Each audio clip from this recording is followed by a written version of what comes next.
Arafah berarti bacanya syarakah, dan namirah berarti bacanya syarikah, dan hikmah berarti cara bacanya syirkah. Berarti tiga ucapan ini boleh dan benar dalam bahasa Arab: syarakah, syarikah, syirkah, ya. Yang berarti sebagaimana dijelaskan oleh Taqra ya Syekh. Bismillah, qala al-mu'allif rahimahullahu ta'ala, babu syarikah wa hiya ijtima'un fi istiqaqin aw tasarrufin. Bab syirkah, yaitu perkumpulan atau persekutuan usaha untuk mengambil hak atau tasarruf, beroperasi. Ya. Mu'allif di sini menjelaskan makna syirkah atau syarakah ini. Secara bahasa bermakna ijtima', yaitu bergabung. Ya. Bergabung berarti lebih dari satu. Ya. Kalau seorang melakukan usaha sendiri, modalnya sendiri, dia kelola sendiri, dan keuntungannya pun dibuat diri pribadinya sendiri, ya, ini lawan dari syirkah atau syarakah atau syarikah. Ya. Tapi bila dia berdua, baik modalnya berdua, ya, baik itu adalah dengan istrinya atau dengan kerabatnya atau dengan orang tuanya, di sini ada bergabung, ya. Dan dia ada beberapa bentuk seperti dijelaskan oleh muallif di sini. Ijtima'un fi istihqaqin, gabungan dalam hak pada suatu barang. Ya. Ini dinamakan dengan syirkah milik, atau bergabung dalam kepemilikan suatu aset, suatu barang. Bisa jadi dengan cara ikhtiari, bisa juga dengan cara ittirari. Penggabungan kepemilikan atas suatu aset, suatu barang ini bisa jadi terpaksa, bisa jadi tidak terpaksa. Apa yang contoh tidak terpaksa? Seorang laki-laki ingin beli rumah, harganya 100 juta. Tapi dia cuma punya uang tunai 60 juta. Lalu dia tawarkan ke istrinya, "Dik, kamu punya uang 40 juta, kita bergabung beli rumah yuk." Ya, ini namanya syirkah milik. Istrinya mengatakan, "Iya, saya alhamdulillah ada tabungan dari pemberian abang juga dahulu, sebagian dari orang tua juga ada hibah dan sebagainya. Kita bergabung di rumah." Berarti di sini suami memiliki rumah ini 60%, istri memiliki 40%. La qadarullah, pisah hidup mereka, baik pisah secara hidup ataupun pisah salah satu meninggal, pisah secara hidup mungkin bercerai. Ini hak kepemilikan rumah bukan semuanya, bukan dibagi dua. Karena saham masing-masing 60-40. Ya. Bukan menjadi 50-50. Berarti ke 50-50 istri menzalimi hak si laki-laki ini, mantan suami dia, sebanyak 10%. Ya, ini haram bagi dia mengambilnya. Walaupun hukum legal di Indonesia menetapkan seperti itu. Ya. Ini syirkah milik, bergabung dalam kepemilikan. Bisa jadi tadi seperti kita katakan ikhtiari, tidak terpaksa, bisa jadi terpaksa. Bagaimana bentuknya terpaksa? Seperti yang dijelaskan oleh Allah dalam masalah waris, fahum syuraka'u fi thuluth. Mereka bersyarikat, bergabung di dalam yang sepertiga dari pembagian waris tadi. Ini dalam kasus saudara seibu. Umpamanya seseorang wafat dan dia meninggalkan istri satu orang, kemudian ibu bapaknya masih hidup, kemudian ada anak laki-laki satu orang, anak perempuan satu orang. Seluruh harta laki-laki ini bukan jatuh ke tangan istrinya saja dan anak-anaknya saja. Tetapi masing-masing memiliki hak, bapak dan ibu dari laki-laki ini pun memiliki hak pada harta tersebut sebanyak masing-masing 1/6. Istrinya 1/8. Sisanya dibagi anak laki-laki 2 bagian, anak perempuan 1 bagian. Mereka memiliki semua aset dari laki-laki ini seperti itu. Andai dalam kasus tadi, laki-laki ini membeli rumah 60% saham dia, 40% saham istri. Ketika dia wafat, laki-laki ini yang dibagi harta warisnya adalah saham 60% dari rumah tadi. Mungkin mereka beli dulu cuma harga 100 juta. Sekarang nilainya mungkin naik menjadi 400 juta. 60% dari 400 juta, ya, sekitar 240 juta umpamanya. Ya, itu yang dibagi waris. Bapak ibunya dapat 1/6, istrinya dapat 1/8, dan sisanya untuk anak laki-laki 2 bagian, anak perempuan 1 bagian. Ini syirkah milik, bukan atas persetujuan mereka. Memang Allah menetapkan seperti itu. Dan besaran saham mereka masing-masing pun Allah yang menetapkannya. Andai rumah ini dan seluruh warisannya dikuasai oleh anak dan istri, mereka wajib membayar sewa kepada bapak dan ibu dari suami tadi, dari laki-laki yang meninggal tadi. Dinilai umpamanya rumah tadi umpamanya nilai sewanya 10 juta umpamanya per tahun. Ya, umpamanya 10 juta per tahun. Ya, dia bayar 1/6, sepertiga dari 10 juta, 3.300.000 kepada mertua, pada bapak dari laki-laki yang meninggal ini. Karena di sini ada saham mereka sepertiga, 1/6. Ya, ini dimaksud dengan fistihqaqin. Ijtima'un fistihqaqin. Ini syirkah milik. Ya. Au tasarrufin, au ijtima'un fi tasarrufin. Atau syirkah itu bisa bermakna bergabung dalam bertasarruf. Bertasarruf itu mengembangkan harta, membeli, menjual, menyewakan, pokoknya mengembangkan harta. Ini dinamakan dengan syirkah fil uqud. Kalau tadi syirkah milik, syirkah kepemilikan, kalau ini syirkah dalam akad, berakad. Ya. Yang ini yang syirkah fit tasarruf atau syirkah fil uqud ini yang akan dirincikan oleh muallif di sini, dan ini yang biasanya dibahas oleh para fuqaha.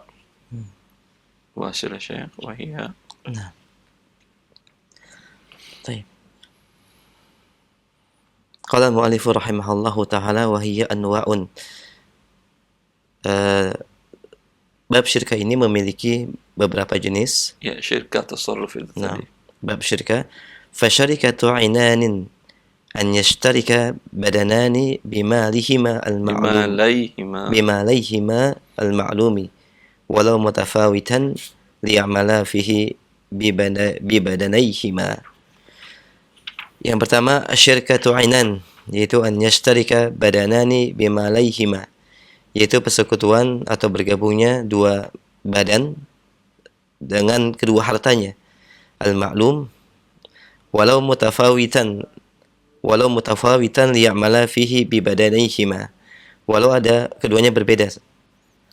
Liya'mala, untuk menjalankan keduanya dari hartanya dengan badannya. Mu'allif di sini menjelaskan wahia anwa'. Syarikah dalam tasarruf itu ada beberapa bentuk. Secara ilmu fikih, nanti ada pun syarikah secara modern umpamanya PT badan usahanya atau CV badan usahanya, atau TBK dan lain-lain, nanti kita bahas. Ya. Sekarang kita membahas apa yang dikatakan oleh para fuqaha tadi. Syarikah dalam tasarruf, ya, dalam mengembangkan harta itu ada beberapa bentuk, kata muallif. Bentuk yang pertama syarikah inan namanya. dinamakan dengan syarikah inan. Dari kata inanul faras. Inanul faras itu tali kekang kuda.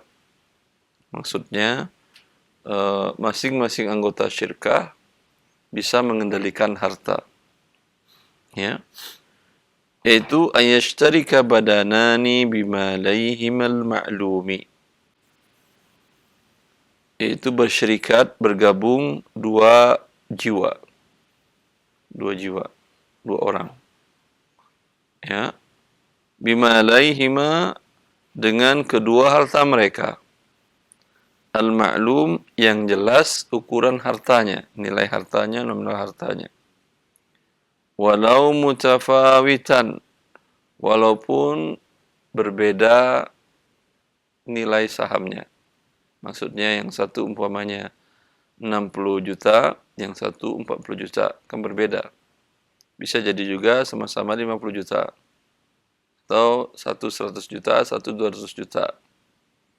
Ya, tujuannya apa? Liya'mala fihi bibadanaihima. Agar kedua orang tadi bekerja pada harta tadi dengan kedua badannya. Maksudnya ada Ahmad dengan Ali. Kata dia,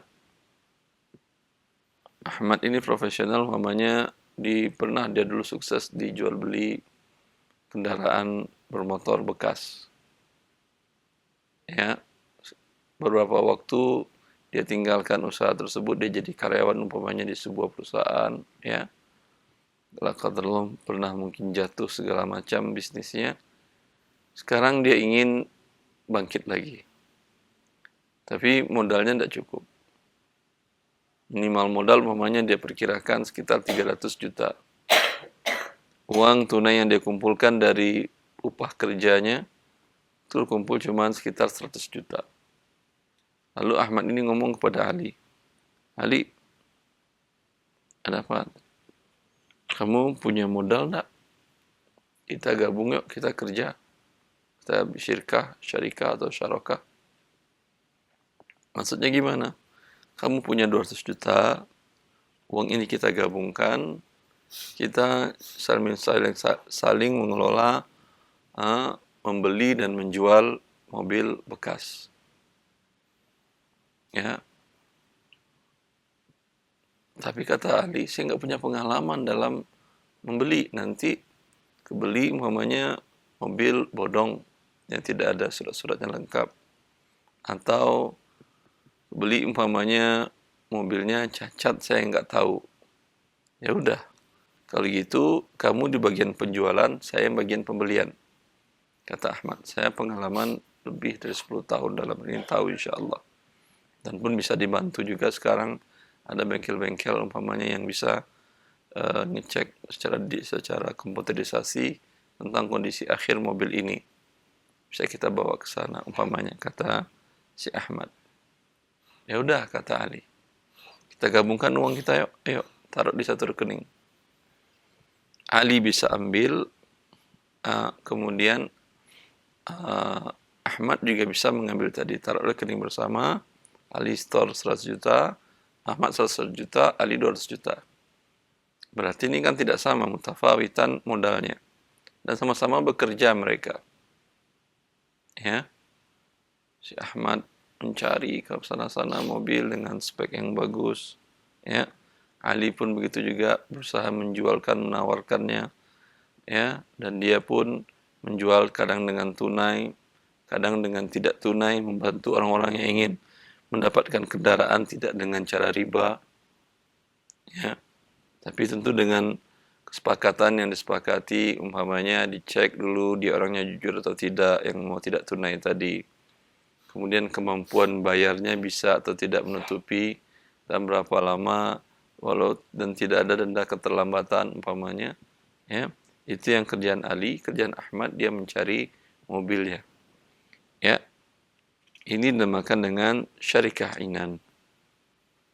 Modalnya satu 100 juta, satu 200 juta, berarti 1:3.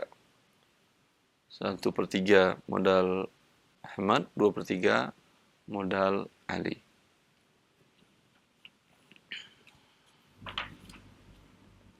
نواصل ولا نوقف شيء؟ Nafis. طيب. Baik, pendengar dan pemirsa Roja TV, demikian kita simak bersama terkait dengan poin dan pendahuluan dari bab syirkah terkait dengan makna secara istilah dan bahasa, dan juga pembagian syarikah atau syirkah yang terdapat dalam Islam. Untuk menjelaskan dan mengetahui lebih dalam, kita langsung membuka sesi tanya jawab. Bagi Anda yang ingin bertanya secara langsung, kita terima untuk telepon yang pertama. Silakan. Ya, halo, sudah masuk? Halo, selamat pagi. Assalamualaikum. Waalaikumsalam Assalamualaikum warahmatullahi wabarakatuh. wabarakatuh. Ahlan, Pak. Dengan siapa di mana? Dengan Santoso, Pak, Ahlan, Pak Santoso ada di mana? di Jakarta. Silakan, Pak. Iya, saya Nah, video. silakan pertanyaannya. Assalamualaikum, Ustaz. Assalamualaikum warahmatullahi wabarakatuh. Saya mau tanya mengenai arisan, Ustaz. Iya. Saya keluarga mengadakan arisan. Saya ulangi Pak Santoso. Ya, saya sekeluarga mengadakan arisan, Ustaz. Sekeluarga mengelola arisan. Jadi arisannya ini kita kocok dulu yang dapat siapa, tapi uangnya belum dikumpulin, Ustaz. Terus Nah, setelah sebulan kemudian baru kita yang dapat yang namanya keluar itu berketepatan kita arisan di tempatnya itu. Setelah itu setelah makan baru kita kumpulkan uang, baru kita setor uangnya ke yang dapat arisan itu. terus Ya, itu gimana hukumnya, Ustaz? Apa kita masih termasuk diharamkan atau masih atau karena akad hutang piutangnya kan sesudah kita makan dulu itu baru kita kasih uang pinjaman. dia pinjaman, betul. Ya, ya Pak Santoso. Iya. Ya. Yang jelas akad arisan akad pinjam meminjam. Iya. Di sini kan sudah diketahui bahwa dia akan terima pinjaman dari Anda, Iya. dari anggota yang lain. Karena itu dia mau menjamu Anda sekalian atau tanpa itu pun dia tetap mau menjamu? Iya, karena itu menjamunya ya. Karena itu atau tanpa itu? Artinya kalau bukan pas bukan dia yang terima, dia mau nggak kira-kira sanggup nggak menjamu? Sepertinya enggak ya, Ustaz. Nggak tahu saya Pak Santoso. Iya. Kalau karena itu berarti ini lebih buruk dari yang pinjaman. Kalau yang pinjaman dia sudah dapat, baru dia memberikan ya, manfaat. Kalau ini belum dapat, dia ngasih manfaat dulu, nanti baru dikasih pinjaman. Ternyata sudah keluar uangnya, antum nggak nyerahkan uang ke dia, rugi 2 kali kan dia. Oh gitu. Ya, jadi sebaiknya dia kan tujuannya adalah untuk kekeluargaan bersama. Betul. Ya, sebaiknya tidak ada hubungan antara yang dapat dengan yang menjamu. Ya, katakan umpamanya ya ini arisan tujuannya adalah baik. Bahkan sebagian para ulama dan antaranya Syekh Utsaimin rahimahullah, beliau mengatakan ini akad arisan solusi dari riba. Di mana terkumpul pinjaman uang dalam jumlah yang cukup besar. Tapi jangan solusi ini kemudian disertakan dengan hal yang dilarang oleh Allah dan Rasulnya sehingga tidak menjadi solusi. Maka bagaimana umpamanya, siapa yang mau ke tempatan silahkan sebutkan namanya dan tidak ada hubungan dia dapat atau tidak. Nah, kemudian setelah itu himbau ya, umpamanya kan beda tuh antara urutan yang nerima dengan urutan yang menjamu. Iya. Ya, berarti tidak ada hubungan antara pinjaman dengan jamuan. Iya. Ini tidak ada masalah. Dan untuk meringankan sesama yang orang ketempatan yang menjamu, himbau para keluarga besar, tanpa pun dihimbau, saya kira masing-masing biasanya membawa apa yang bisa dibawanya dari rumahnya untuk dimakan bersama pada kegiatan tersebut. Betul. Ini selamat dari riba sudah, alhamdulillah. Oh gitu, jadi dipisahkan di antara yang menjamu dan yang mendapat. Iya. Okay. Tadi dikocok yang dapat sudah jelas, kocok lagi satu lagi yang jamuan. Oh gitu ya. Nah, sehingga tidak ada hubungan. Oh iya iya ya Ustaz. Ya, Ustaz. Terima kasih Ustaz Jazakallah. Ya Allah barik fiik. Jazakallah khair Pak, barakallah fiik. Alhamdulillah, kita berikan kesempatan yang berikutnya bagi pendengar dan pemirsa Roja TV yang lain dalam pembahasan bab syarikah. Baik, kita angkat kembali. Halo. Bagi pendengar dan pemirsa Roja TV yang lain dalam pembahasan. Iya, halo, silahkan. Halo, Assalamualaikum. Waalaikumsalam warahmatullahi wabarakatuh. Dengan siapa Bapak di mana? Saya Yusuf, Pak, dari Jakarta. Baik, silahkan Pak Yusuf. Saya ingin bertanya, Pak. Saya kan bekerja di perusahaan yang bergerak di bidang ekspedisi atau jasa pengiriman. Nah. Sekarang perusahaan saya bekerja sama dengan beberapa marketplace, Pak. Di sana juga sebenarnya ada pembayaran cash dan cashless. Dan satu lagi, perusahaan saya juga sekarang udah bekerja sama dengan beberapa perusahaan digital payment. Nah, pertanyaan saya, bagaimana Pak status gaji saya hukumnya? Itu Pak. Perusahaan Anda hanya membawa barang-barang yang halal atau ada barang yang haram? Saya di tim salesnya, Pak. Pak Ustadz. Maksudnya? Maksud saya ya, jadi hukum gaji saya gimana saat haram atau halal? Karena kan di sini ada transaksi yang kerjasama dengan digital payment. Ya Pak Yusuf. Ya, perusahaan Anda Pak Yusuf kan dia hanya memberikan jasa untuk pemindahan barang. Ya Ustaz. Ya atau tidak? Maka yang dilihat hanyalah barangnya saja.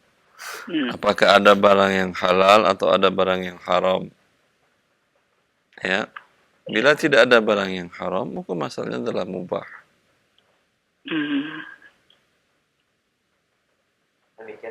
Yusuf?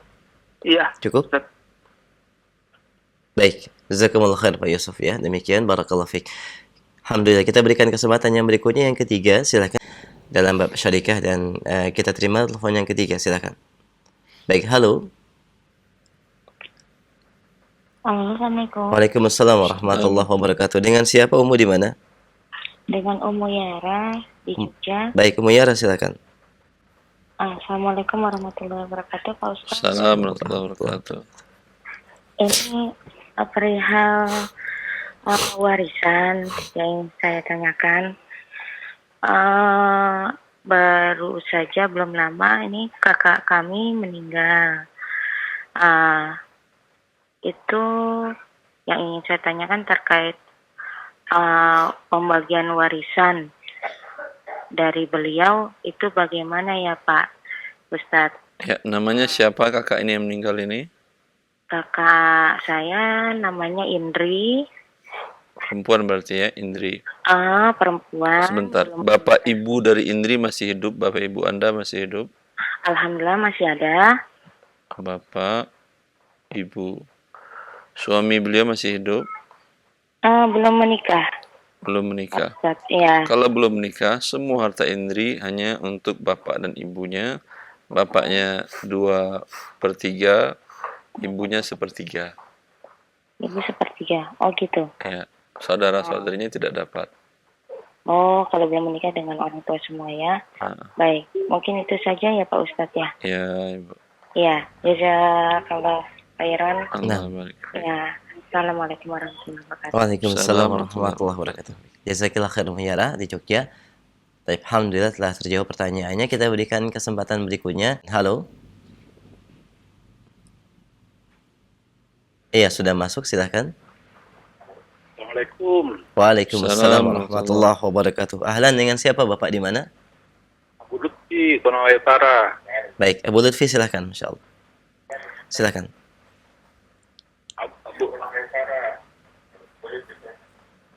Yang saya mau tanya ke Ustaz, bagaimana caranya mengambil kredit di bank syariah mandiri?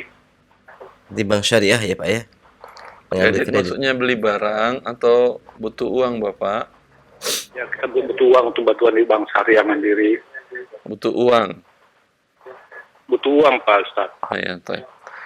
Pengembangan modal. Ya, Tay. Allah barik fiik. Jazakallah khair. Itu saja pertanyaannya. Ya. Nah, Gua mau ambil, katakan kita mau ambil kredit kendaraan, bagaimana caranya untuk di leasing?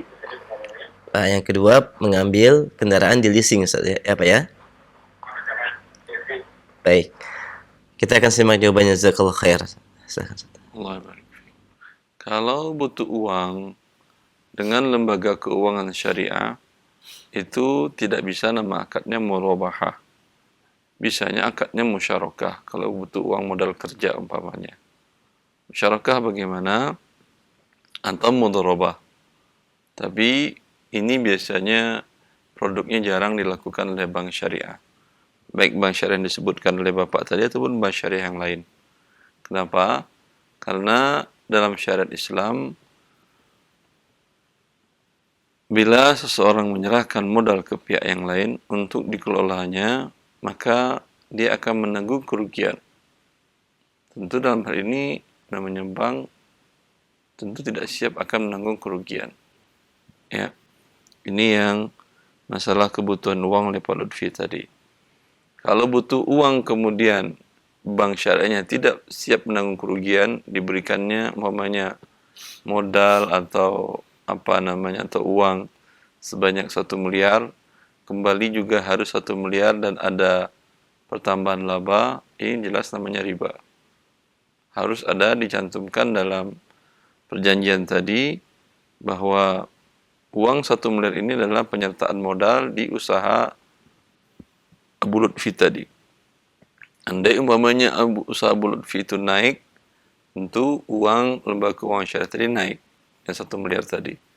Andai turun rugi, tentu uangnya akan berkurang. Dalam posisi ini tentu dikhawatirkan susah lembaga keuangan syariah yang siap dalam hal seperti ini. Ya, ini yang masalah uang, kebutuhan uang. Kalau ada, alhamdulillah. Kalau mereka umpamanya siap, ada bank syariah X umpamanya Anda ajukan ke sana, dia mengatakan butuh modal usaha berapa? 1 miliar. Sekarang usaha Anda sudah berjalan, sudah umpamanya. Berapa nilai usaha Anda? Katakan umpamanya 2 miliar umpamanya. 2 miliar kalau saya jual perusahaan sekarang. Tapi butuh tambahan modal 1 miliar. Lalu kata bank, kami store 1 miliar ke Anda, kami memiliki saham di usaha Anda 1/3. Ya, 33%. Andai 3 miliar ini berkembang menjadi 5 miliar, kami bertambah uang kami 1/3 dari 5 miliar, bukan tetap uang 1 miliar. Tapi sebaliknya juga, kalau rugi, kami juga siap menanggung kerugian. Dari 3 miliar tadilah qadarullah umpamanya tinggal lagi modal 2 miliar. Berarti 1 miliar akan berkurang 1/3. Ya, jadi 666 juta sekian. Ya, tentu dalam hal ini biasanya bank syariah terkadang tidak siap. Ini yang permasalahan keuangan modal kebutuhan uang tadi. Ya. Yang kedua, kebutuhan akan barang atau kendaraan. Kalau ini bisa dilakukan dengan bank syariah yang dinamakan dengan akadnya murabahah. Tapi yang harus diperhatikan oleh kaum muslimin yang bertransaksi murabahah dengan lembaga keuangan syariah, hendaklah yang mereka terima dari lembaga keuangan syariah tadi barangnya. Umpamanya butuh mobil truk umpamanya, dengan spek umpamanya yang jelas, mereknya ini segala macam, ya, nilainya umpamanya 700 juta. Bank syariah tadi pergi beli dulu mobil itu, truk tadi. Setelah truk dia beli, baru dijualnya kepada Abu Lutfi ini atau kepada nasabah yang ingin. Dibuatkan akad jual beli, bayar DP, kemudian tidak ada klausa denda keterlambatan di dalam angsuran tadi bila terlambat yang di luar kemampuan. Ya. Ini dibolehkan seperti ini. Adapun kepada leasing seperti yang ditanyakan oleh Abu Lutfi tadi, ini adalah riba, dosa besar yang dimurkai oleh Allah. Karena nasabahnya diberikan uang, kemudian nasabah membelikan mobil atau kendaraan, kemudian uang tadi, pinjaman tadi dia bayar berlebih. Bila terlambat, ya, dikenakan pertambahan lagi. Ini ribanya 2 kali. Ya, dan ini perbuatan dosa besar yang dimurkai oleh Allah Azza wa Jalla. Baik, Ustaz, jazakallahu khair atas penjelasan dan jawabannya. Demikian Bu Lutfi. Terperinci, alhamdulillah, jazakallahu khair. Kami angkat terima kembali pertanyaan via telepon. Sebelum kami angkat dari pesan singkat. Baik, kita angkat kembali via telepon. Silakan. Halo. Ya, sudah masuk, silakan. Waalaikumsalam warahmatullahi wabarakatuh. Dengan siapa, di mana, Umu? Dari Ummu Muhammad di Sulawesi, Ustaz. Itu ahlan ya, Umu Muhammad. Silakan. Pertanyaan dari teman Ustaz, begini Ustaz. Pada tahun 89 bapaknya meninggal Pak Ustaz. Dan sampai sekarang harta bapaknya itu belum dibagi waris Ustaz. Pada saat bapaknya meninggal, ibunya masih ada, istri 1 dan anak 3, 1 laki-laki 2 perempuan. Pada saat meninggal Ustaz, harta ayahnya itu 1 hektar tanah. Setelah beberapa tahun kemudian, karena di sini imigrasi, keluar lagi tanah 2 hektar Ustaz. Nah, pertanyaannya, berapa yang harus dibagi ke ahli waris itu Ustaz? Kayak ibunya, karena ibu saat ini sudah meninggal dan belum dikasih warisan. Yang meninggal tadi siapa namanya? Ya, Yang meninggal siapa namanya? Pak Mansur. Pak Mansur meninggal. Iya. Pada saat dia meninggal tahun berapa tadi? Tahun 89. 89. Bapak ibunya hidup pada saat itu? Iya, masih ada ibunya, bapaknya ada. Ibu dari Pak Mansur masih hidup, bapaknya sudah meninggal. Iya, pada saat waktu itu ya. Ya, istrinya masih hidup. Masih hidup. 1 orang. Iya, 1 orang. Anaknya berapa anak Mansur? 3, 1 laki-laki dan 2 perempuan. 1 anak laki, 2 anak perempuan. Iya. Ya, pembagiannya adalah ibunya mendapat 1/6, istrinya 1/8, sisanya untuk anak-anak. 8, 6, sebentar. 2, 4, 4, 3, 17. 17 akan dibagi, anak laki-laki 2 bagian, 2 kali tambah 2, 4. 4 dikali 24. 8, 96 96, 4 kali 4, 16, 12, kemudian 3, 4, 17, 17. Semua harta Pak Mansur dibagi 96. Berapa Ustaz? Dibagi 96 bagian. 96 ya Ustaz. Ibunya dapat 16/96. Istrinya 12/96. Anak laki-lakinya dapat 34/96. Iya. Anak perempuannya mendapatkan 17/96. 17/96 kan 2 orang anak perempuan. Iya Ustaz. Pertanyaannya begini Pak Ustaz. Ya, itu cara pembagiannya ya. Iya. Semua hartanya. Dia dapat Pak Mansur ini dapat lagi harta 2 hektar lagi gitu. Iya. Atas nama Pak Mansur. Iya, karena itu satu paket ke Ustaz. Iya, sabar Ya. Ibu. Tetap dibagi waris 96 juga. Oh iya Ustaz. Karena berbeda harga dulu dengan sekarang, Ustaz, mengikuti harga yang mana? Saya kan nggak bilang harga. Tanah kan sekarang dia berbentuk tanah atau berbentuk uang?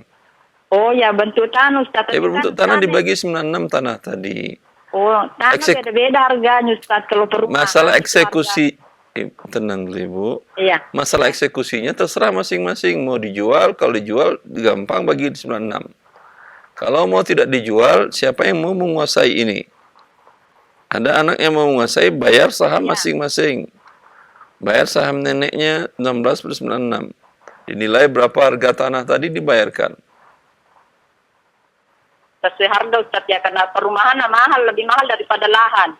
Tanya ke presier, para tim penilai, mereka tahu harganya. Walaupun di dalam hutan, tengah hutan, mereka tahu harganya. Oh iya Ustaz. Ditota dulu harganya Ustaz. Iya. Iya. Pertanyaan yang kedua Ustaz, bolehkah arisan umroh Ustaz? Ini pertanyaan teman juga.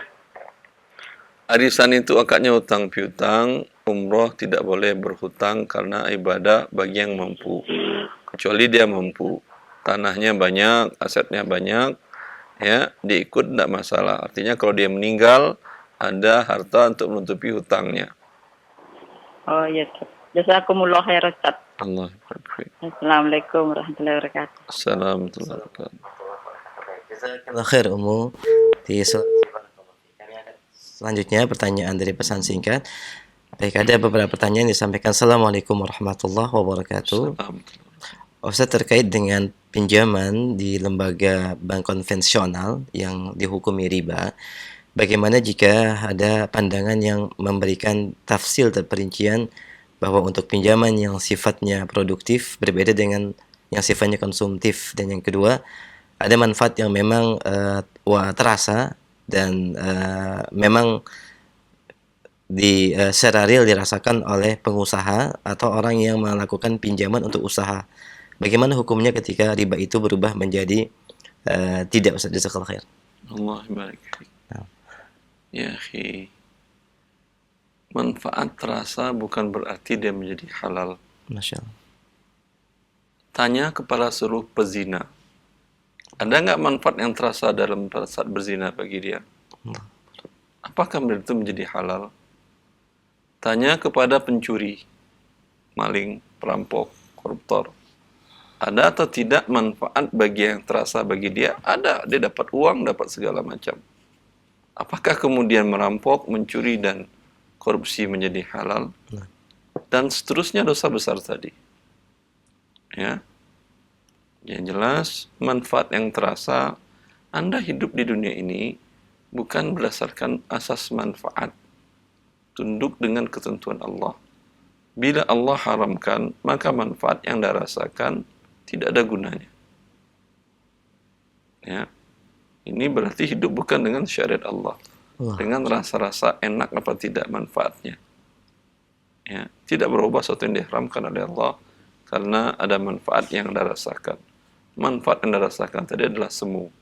Tanya kepada orang yang telah melakukan dosa besar, baik yang berzina tadi. Manfaat menurutnya tadi akan membawa kepada kesedihan dan kegelisahan di dunia sebelum di akhirat. Manfaat bagi pelaku riba tadi, ya, pengusaha yang pelaku riba tadi, tanya kepada dia, tenang hidupnya atau tidak. Manfaat bagi para koruptor dan para maling dan para perampok tadi, dapat uang, enak hidupnya atau tidak? Jawabannya satu, pasti tidak. Jadi manfaat yang dianggap manfaat adalah manfaat mauhumah, atau manfaat yang semu, atau manfaat yang dihiasi oleh syaitan kepada diri Anda. Satu. Yang pertama tadi, bagaimana dengan pendapat yang mengatakan riba itu kalau pinjam-minjam untuk kebutuhan konsumtif, untuk kebutuhan hidup, itu boleh. Kalau untuk kebutuhan mengembangkan usaha, itu boleh, Ustaz. Maaf, yang tadi tidak boleh. Untuk kebutuhan hidup, umpamanya fakir miskin butuh biaya hidup, dipinjamkan, itu tidak boleh ada pertambahan. Tapi kalau pengusaha menambah modal untuk memajukan usahanya, ini untuk produktif boleh. Ya. Belajar dari orang jahiliyah. Di dalam tafsir, seluruh tafsir para ulama yang disarikan oleh Profesor Dr. Rafiq Nusal Misri dalam buku beliau yang berjudul Jami' fi Usul Riba, Ensiklopedia Riba, beliau jelaskan bahwa riba yang terjadi di masa jahiliyah tadi ada beberapa bentuk. Ya, dan ketika Allah haramkan riba itu, di antara bentuknya seseorang memberikan pinjaman sebanyak 100 keping uang emas untuk usaha dagang. Orang Arab jahiliyah bukan orang hidup hanya untuk makan saja, mereka produktif, mereka para pedagang. Arab jahiliyah di Quraisy tersebut, mereka para pedagang melakukan, Allah mengatakan di ila fi Quraisy, bahwa mereka melakukan perjalanan di musim panas, musim dingin. Kalau lagi musim panas mereka ke selatan, ke Yaman, daerah sana enak, adem. Dan di musim dingin mereka ke utara, enak di sana musim dinginnya ke Syam. Ya. Seseorang menyerahkan uang 100 keping uang emas, kemudian dia mengatakan kepada pengusaha tadi, ya, beri saya 2 keping per bulannya. Setelah waktu yang ditentukan, setelah 1 tahun, 100 keping kembalikan penuh. Ini buat bisnis. 2% per bulan bunga ribanya. Sampai sekarang juga seperti itu. Tidak ada yang baru dalam riba tadi. Ya. Maka orang yang mengatakan riba kalau untuk konsumtif haram, kalau untuk produktif halal, berarti dia tidak mengerti Abu Jahal. Pelajari bagaimana kehidupan Abu Jahal di masa itu dalam masalah riba, Anda akan tahu, ya, sehingga tidak akan menanyakan seperti hal yang tadi. Nah, Ustaz, Beberapa syubhat riba ini, banyak syubhat riba, bukan itu saja. Masya Allah. Ya, seperti syubhat bahwa riba adalah penutup inflasi, riba adalah merupakan kesempatan yang hilang, beberapa teori-teori ekonomi yang dibuat oleh para ekonom-ekonom kafir waktu di masa Renaissance. Karena mereka buat ini kenapa? Karena gereja mereka juga mengharamkan riba. Masya Allah. Jangan katakan bahwa riba hanya diharamkan dalam Islam, tidak. Riba sudah diharamkan dari perjanjian lama Yahudi. Dalam kitab Yahudi yang Allah turunkan kepada Musa alaihissalam, ya, Allah sudah mengharamkan riba di sana. Dari mana kita tahu?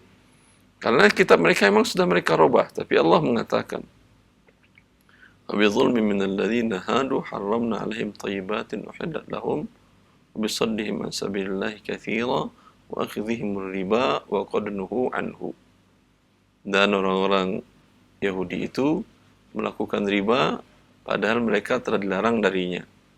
Di dalam kitab mereka, dalam perjanjian lama, Allah mengharamkan riba. Lalu pendeta mereka robah. Allah mengharamkan riba kepada sesama Yahudi. Mana eksplisitnya apa?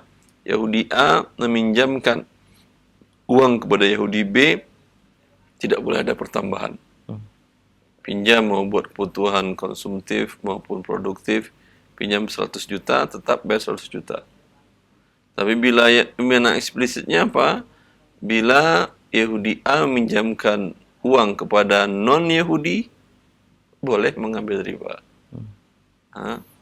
Dan ini masih dilakukan, dan teori ini dipraktekkan di lembaga-lembaga riba. Pegawai bank riba umpamanya pinjam ke kantornya, tidak akan ada bunga. Karena sesama pelaku riba. Tapi bila dia meminjamkan kepada non orang pelaku riba, akan mereka tarik ribanya. Allah. Baik, jazakumullah khair atas penjelasan dan nasihatnya. Demikian pendengar yang bertanya terkait dengan syubhat dan pandangan yang berbeda tentunya di luar nas yang syar'i. Barakallahu fiik. Kita angkat kembali pertanyaan berikutnya dari pesan singkat. Assalamualaikum warahmatullahi wabarakatuh. Salam. Terkait dengan syarikah atau persekutuan dan kerjasama dua belah pihak ini, Ustaz, di mana apakah juga termasuk bagian syarikah ketika yang satu memberikan modal dan yang satu hanya sebatas memberikan tenaga atau keahliannya, dan kemudian kesepakatan dari keuntungan yang didapatkan adalah 50%.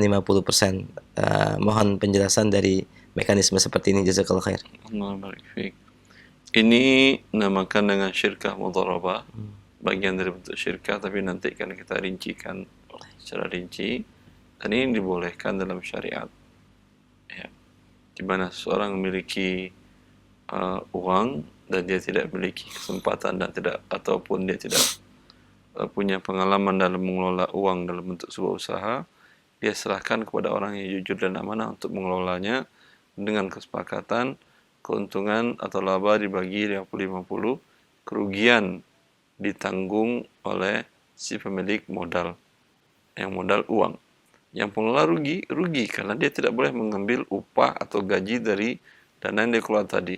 Dia hanya mengambil bagi hasilnya. Jika setahun dia mengelola kemudian ternyata tidak ada laba, dia pun tidak dapat apa-apa. Andai waktunya digunakan pekerjaan, tenaganya dikerjakan untuk dapat gaji, dia akan dapat makan gaji. Ini sekarang gaji tidak dapat, dan laba pun tidak dapat. Bila terjadi kerugian, berarti dia juga ikut menanggung kerugian. Wallahu a'lam. Jazakumullah khair atas penjelasan dan jawabannya. Kami angkat kembali pertanyaan berikutnya dari pesan singkat. Assalamualaikum warahmatullahi wabarakatuh. Dari pendengar kita di Tegal, Ustaz, apakah gaji pensiunan PNS termasuk kategori riba? Gaji pensiunan PNS ataupun non-PNS, Nah, apakah termasuk riba? Pensiunan mereka itu diambilkan baik PNS ataupun non-PNS, dipotong dari gaji mereka. nah, Ya, sekitar, saya lupa persentase, sekitar 4-5% dari keseluruhan gajinya. nah, Ya, umpamanya gaji Anda Ihsan sebanyak 10 juta. 500.000 per bulan yang Anda terima adalah 9.500.000. 500.000 ini disimpan untuk diberikan nanti ketika Anda pensiun. Jelas? Ini 500.000 ini disimpankan. Yang 500.000 ini sebagian ditambahkan lagi, saya lupa juga, sekitar 7% atau 7% atau berapa persen ditambahkan oleh instansi atau perusahaan. Kalau ada pegawai negeri, instansi Anda menambahkan. Tadi tambah 500.000 tambah 700.000. Berarti setiap bulannya ada dana pensiunan Anda sebanyak 1.200.000 umpamanya. Ya. Yang di swasta juga begitu. Dana ini disimpan sampai Anda pensiun. Akan tetapi dana ini disimpan bukan dengan cara yang halal. Disimpan dengan cara yang haram, didepositokan, dan ini aturan pemerintah yang membuat. Mana pemerintah mengatakan dana tersebut harus didepositokan di bank-bank milik negara yang notabene mereka adalah bank riba. Nah, berarti akan ada bunga riba dalam uang Anda ini. Ya. Nanti akan diserahkan kepada Anda ketika pensiun, pokok uang Anda ditambah bunga ribanya. Ya. Berarti apakah uang pensiunan riba? Jawabannya tidak. Apakah halal? Jawabannya juga semuanya tidak. Sebesar uang yang dipotong dari gaji Anda dan yang diberikan oleh perusahaan atau instansi itu halal. Pertambahan bunganya itu riba. Ya. Ketika Anda terima pensiunan, tanyakan kepada bagian keuangan tadi, ini berapa pertambahan bunganya uang saya. Dianggap umpamanya 9% atau 10% atau berapa mereka katakan. Bila Anda terima umpamanya 5 juta, berarti 500.000-nya 5 juta per bulan, ya, berarti 500.000-nya 10%-nya adalah bunga riba. Yang ini berikan kepada fakir miskin. La qadarallah, Anda di usaha pensiun, di umur pensiunan tadi Anda tidak memiliki kecukupan biaya hidup yang kalau 5 juta itu diambil semua pun masih kurang umpamanya, boleh itu Anda gunakan untuk biaya kebutuhan pokok hidup Anda.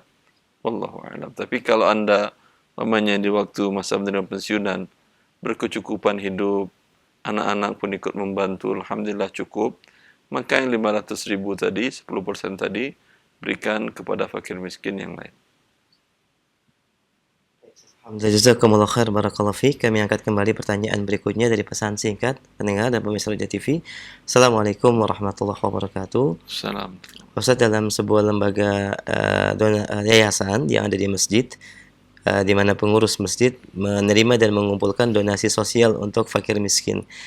Karena ada kebutuhan untuk kelengkapan operasional masjid yang dibutuhkan dan biayanya cukup besar, donasi sosial tersebut digunakan untuk pembelian kelengkapan operasional masjid yang nantinya akan dikembalikan oleh pengurus yayasan. Bagaimana hukumnya, Ustaz? Jazakumullah khair. Ulangi, nantinya akan dikembalikan. Enam. Ulangi coba maksudnya. Jadi dalam sebuah lembaga sosial di suatu masjid, di mana pengurus yayasannya mengambil donasi sosial dan mengumpulkan untuk kemaslahatan fakir miskin. Ya, fakir miskin. Lalu kemudian sebagian donasi tersebut digunakan oleh pengurus untuk membeli perlengkapan operasional masjid karena biayanya cukup besar. Ya, Apakah diperbolehkan menggunakan donasi tersebut yang kemudian nanti akan dikembalikan oleh pengurus masjid? ya. Andai pada saat itu fakir miskinnya lapar, butuh makan atau sakit berobat, bisa dia makan peralatan masjid tadi, tiang masjid dimakannya, Nah, atau dia sakit fakir miskinnya, bisa dia berobat pakai renovasi masjid, tentu tidak. Allah. Maka ini sebuah bentuk berkhianat terhadap fakir miskin. Allah. Berkhianat kepada orang kaya pun dosanya besar, apalagi berkhianat kepada fakir miskin. Anda tarik, Anda kumpulkan dari masyarakat atas nama fakir miskin, Anda jual. Kemudian Anda gunakan buat masjid. Buat kepentingan masjid. Ya akhi, cara pandang kaum muslimin terhadap masjid salah. Masya Allah. Ya, buat mereka masjid itu harus indah, harus megah, harus bagus. Nah. Ya. Sedangkan Rasulullah mengatakan bahwa di antara tanda-tanda kiamat yatabahawna bil masajid. Mereka bermegah-megahan dalam membangun masjid. Di masa Rasulullah sallallahu alaihi wasallam masjid beratap pun tidak. Karena emang di sana atapnya hanya daun pelepah kurma dan seadanya, dan pun tidak berdinding. Dindingnya hanya agar tidak masuk hewan liar. Ya, begitu masjid masa Rasulullah. Tidak ada karpet, tidak ada tidak ada semen. Ya. Maka tapi yang keluar dari masjid Rasulullah para sahabat ridwanullah alaihim ajma'in yang mengembangkan Islam ke seluruh penjuru dunia. Ya. Karena Islam memang tidak memprioritaskan bangunan atau gedung, lebih memprioritaskan manusia. Di masa Umar bin Abdul Aziz menjadi khalifah, ketika Sadanatul Ka'bah, pengurus Ka'bah, meminta biaya kiswah, biaya pembuatan kiswah, kain penutup Ka'bah itu kan mahal biayanya, ditenun dan dibuat tulisan kaligrafi, biayanya pasti mahal. Ya, dibalas suratnya oleh Umar bin Abdul Aziz, saya tidak akan kasih baju Ka'bah sebelum baju dan perut umat Muhammad SAW terpenuhi. Ya, ini luar biasa cara berfikirnya, prioritas dalam mengelola sebuah negara. Kata beliau, lebih penting bagi saya perut umat Muhammad SAW, tubuh mereka tertutupi aurat mereka dan terpenuhi kebutuhan pokok mereka daripada Ka'bah. Ka'bah nggak pakai baju nggak bakal kedinginan. Kiswah itu kan baju. Ka'bah nggak pakai baju nggak bakal kelihatan auratnya. Nggak ada yang berdosa juga.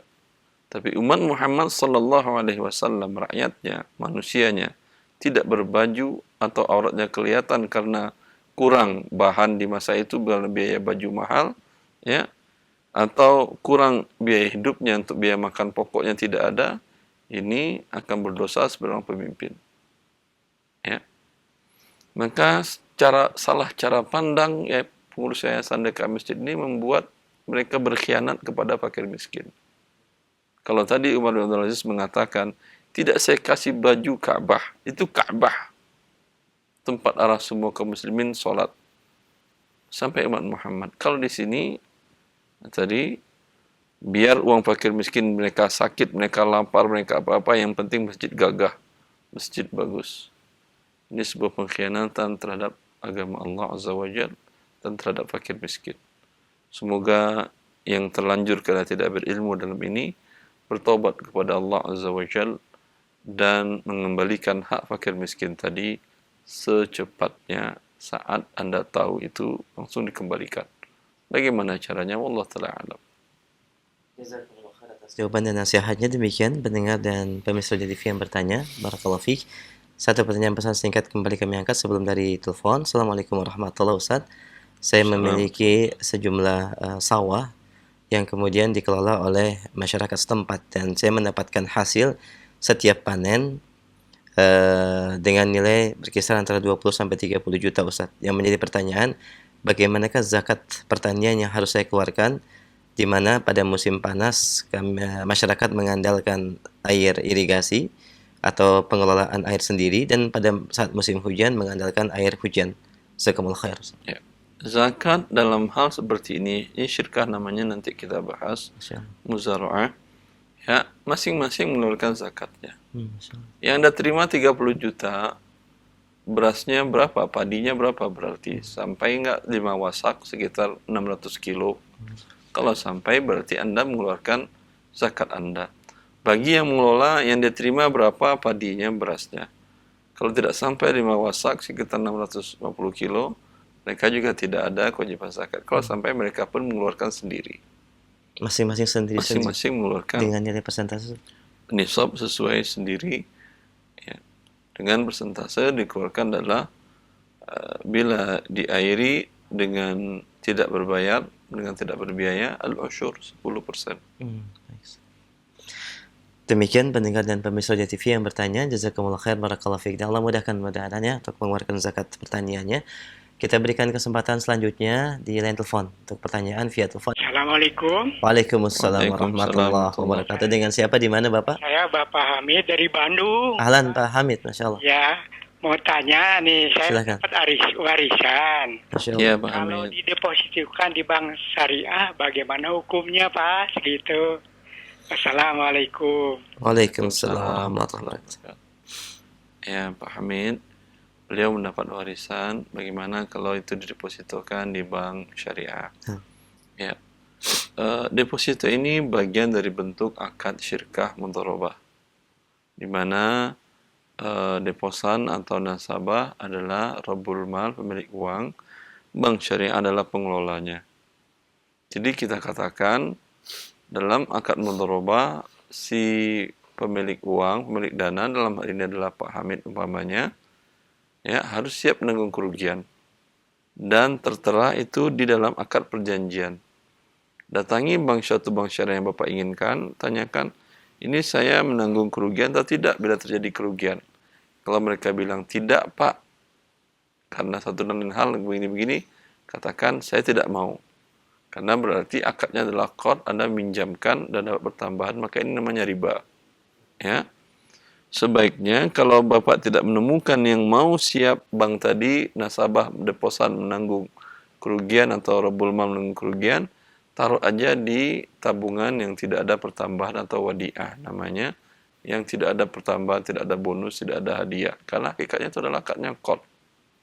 Ya, maka bila ada pertambahan dan hadiah dan bonus, dia menjadi riba. Ya. Tapi kalau ingin juga kita mengembangkan uangnya, carilah keluarga atau kerabat yang Anda tahu dia adalah amanah dan jujur, dan dia punya usaha, dan Anda lihat prospek usahanya bagus, ikut sertakan modal Anda di sana. Itu lebih baik daripada dengan pihak lembaga keuangan syariah tadi. Wallahu a'lam. Itu satu bentuk syirkah juga, Ustaz ya? Iya. Nah, Masya Allah, barakallahu fiik. Kita berikan kesempatan kembali via telepon, silakan. Assalamualaikum Ustaz. Waalaikumsalam warahmatullahi wabarakatuh. Dengan siapa, Ummu, di mana? Di Ana Ani dari Riau. Silakan Ibu Ani. Ana mau bertanya Ustaz. Dulu Ana kan bekerja di satu perusahaan swasta. Nah. Terus Ana kan dulu menerima namanya JHT, Jaminan Hari Tua. Nah. Itu kan mungkin ada pertambahannya. Jadi Ana tidak tahu berapa itu pertambahannya.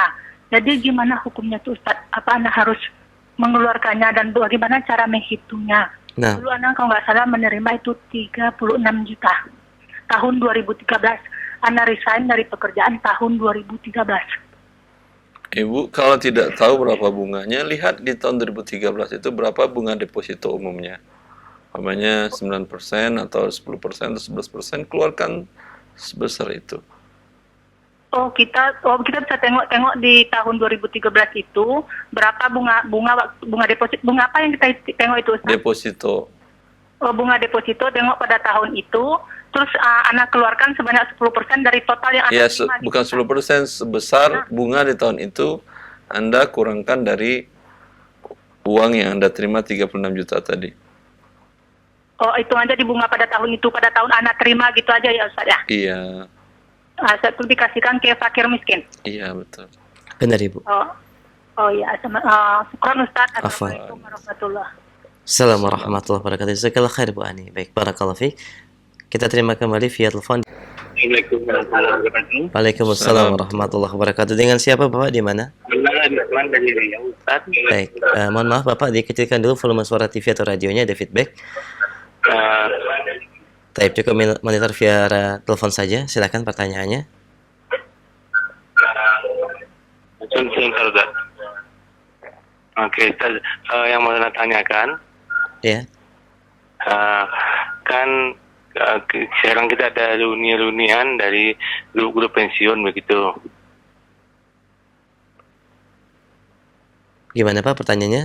Lebih jelas. Ada ikut reuni pensiunan. Iya, kemudian? Dalam reuni itu kan ada kontribusi kita, ada iuran kita. Iuran kita dan biasakan digunakan untuk beli konsumsi dan lain-lain. Nah. Kemudian Pak, pertanyaannya? Ada dibelikan untuk door prize. Door prize itu diundi, kemudian tentu siapa yang dapat cocok nomornya dia akan dapat door prize tersebut. Bagaimana hukum door prize tersebut, Ustaz?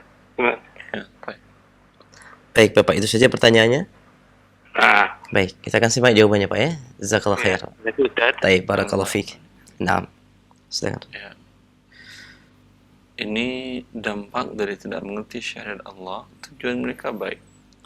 Ingin reuni pensiunan, yaitu ingin berkumpul bersama, berbagi kisah, berbagi kebaikan, ya. Akan tetapi karena ada uang yang mereka setorkan, mereka serahkan, kemudian dari uang ini dikumpulkan, diberikan hadiah. Dan hadiah ini tidak dapat semua. Hanya dapat orang-orang yang sesuai dengan kriteria yang mereka tuntut tadi. Berarti yang tidak dapat uangnya akan hilang, dia tidak dapat apa-apa. Yang dapat uangnya kembali kepada dia dan bertambah dari uang orang lain. Ini namanya jelas perjudian. Ya, di mana Anda membayar, bisa dapat hadiah besar, bisa tidak. Bisa Anda untung, bisa Anda rugi. Ini jelas perjudian mengandung warak dan ini diharamkan dalam agama Allah Azza wa Jalla. Dan kasihan kalau bapak-bapak di umur pensiunan tadi kemudian berbuat judi. Ya, padahal waktunya sudah dekat untuk bertemu dengan Allah Azza wa Jalla. Ya, maka hendaklah bertakwa kepada Allah Azza wa Jalla dan hentikan perbuatan perjudian tersebut dalam acara itu. Kalau ingin memberikan hadiah, jangan ambilkan dari kontribusi tadi. Carikan donatur. Ada umpamanya di antara anggota atau di antara sponsor, yang itu sponsor halal, ingin berbagi dengan para pensiunan ini bagus. Atau ada di antara pensiunan yang sukses, umpamanya, kata dia, saya menyediakan motor untuk door prize. Silahkan, tapi bukan dari kontribusi tadi. Ya, dan jawabannya, dan kami terima satu penelpon terakhir insyaallah di pagi ini. Halo, assalamualaikum. Waalaikumsalam warahmatullahi. Dengan siapa Umu, di mana? Dengan hamba Allah Pak Ustadz. Di mana Umu? Di Jambi. Silahkan. Iya, begini Pak Ustadz. Suami saya bekerja kepada saudaranya, tetapi saudaranya yang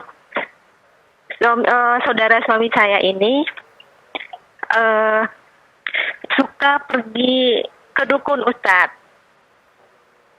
Apakah halal hasil kerja yang didapat oleh suami saya, Pak Ustadz, apabila bekerja dengan saudaranya tadi itu? Ya. Yang diperdagangkannya insya Allah halal, Ustadz, dan timbangan juga insya Allah akur, adil insya Allah. Hanya saja saudaranya tadi itu suka pergi ke dukun, minta pagar warung atau minta pelar jualan, seperti itu Pak Ustadz. Ya. Baik, itu saja Umu pertanyaannya. Itu saja Pak Ustadz. Baik, kita akan simak jawabannya. Waalaikumsalam warahmatullahi wabarakatuh. Fadhil. Ya, hasil yang didapatkan oleh suami ibu yang bertanya halal. Tetapi ingatkan suami Anda untuk menasihati saudaranya. Ya. Saudaranya ini melakukan dosa besar kesyirikan yang bisa menghancurkan dia di dunia dan di akhirat. Maka diingatkan, ya, alhamdulillah suami Anda dapat rezeki yang halal, tetapi jangan biarkan ipar Anda atau saudara dari suami Anda masuk ke dalam neraka Allah Azza wa Jalla. Mungkin dengan dinasihati dengan baik, atau diberikan buku, atau dikirimin kata-kata yang baik melalui WA atau video-video yang bagus tentang mengingatkan dosa syirik, datang ke dukun. Ya, semoga dengan demikian Allah memberikan hidayah kepada iparnya Anda, dan dengan demikian semoga kaum muslimin yang lain pun mendapatkan hidayah dari Allah Azza wa Jalla. Jazakumullah khair wa barakallahu fiik. Nasihat yang disampaikan Ustaz dan jawaban yang disampaikan beliau untuk pertanyaan kami terakhir ini menjadi penutup kajian di kesempatan pagi ini, dan sebagai ikhtitam Ustaz, silakan. Semoga kaum muslimin dan muslimat mempelajari terus syariat Allah Azza wa Jalla dalam seluruh sisi dan aspek kehidupan mereka, agar kita betul-betul menjadi hamba Allah yang taat kepada Allah, melakukan sesuatu perintah, suatu kegiatan di dunia ini sesuai dengan aturan Allah dan tidak melanggar ketentuan Allah Azza wa Jalla. Disinilah kebahagiaan hamba sebagai orang hamba yang taat kepada Allah dalam seluruh aspek kehidupannya. Semoga bermanfaat. Wallahu a'lam.